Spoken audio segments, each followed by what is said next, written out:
लघु कथा। कोहरे के बाद धूप निकलेगी। सिवनी जाने वाली बस अपने निर्धारित समय से 20 मिनट पहले ही जबलपुर दीनदयाल बस स्टैंड में लग गई।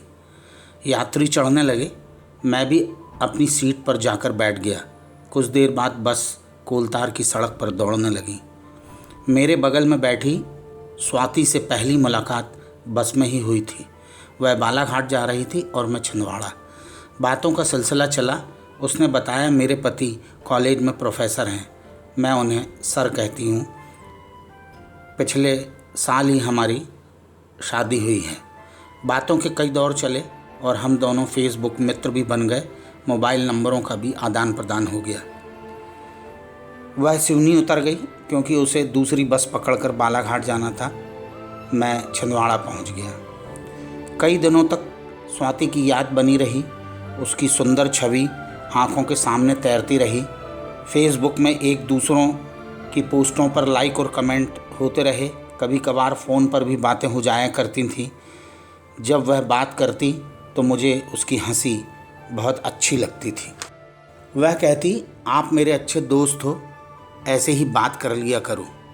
एक बार तो उसने सर से भी बात करवा दी। सर कहने लगे, क्या जादू किया है भाई आपने मेरी बीवी पर, आपकी बहुत तारीफ़ करती है। समय कब कैसे जीवन को बदलता है कोई नहीं जानता और ना कोई समझ पाता है। मैं कंपनी की तरफ से 1 माह की ट्रेनिंग में हैदराबाद चला गया और वह अपनी गृहस्थी में व्यस्त हो गई। कई महीने हम दोनों के बीच कोई बात नहीं हो पाई। एक दिन सुबह से ही स्वाति की याद आती रही। ऑफिस में भी उसे लेकर मन उचाट रहा। आखिरकार लंच टाइम में उसे फ़ोन लगा ही लिया।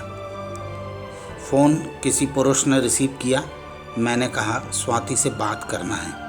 पुरुष ने भर्राई आवाज़ में कहा, बात नहीं कर सकती है वह अभी, आज उसके पति का गंगा पूजन है।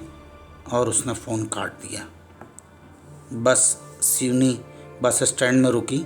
उतरकर 1 कप चाय पी और कुछ देर बाद दूसरी बस में बैठकर बालाघाट जाने के लिए बैठ गया। वह अंतिम रात कैसी रही होगी जब स्वाति सर के पास मौन बैठी होगी। सर जितना बोले होंगे उसमें गहरे अर्थ छिपे होंगे।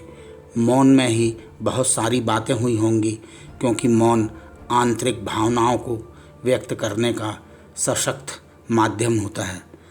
सर के पास स्वाति की मौजूदगी और मृत्यु की निकटता होगी। इस कशमकश में बहुत कुछ घटा होगा। सर ने स्वाति के आंसुओं को पोंछने की भी कोशिश की होगी। स्वयं की लाचारी और मृत्यु का भय, स्वाति का भविष्य आंखों के सामने टूट रहे होंगे। सर बहुत कुछ समझाना चाहते होंगे, पर रुंधे कंठ से आवाज़ कहाँ निकलती है।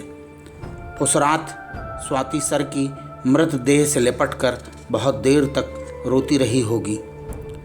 पास में बैठे सज्जन ने मुझे हिलाया और कहा, उतरो भाई, बालाघाट आ गया है।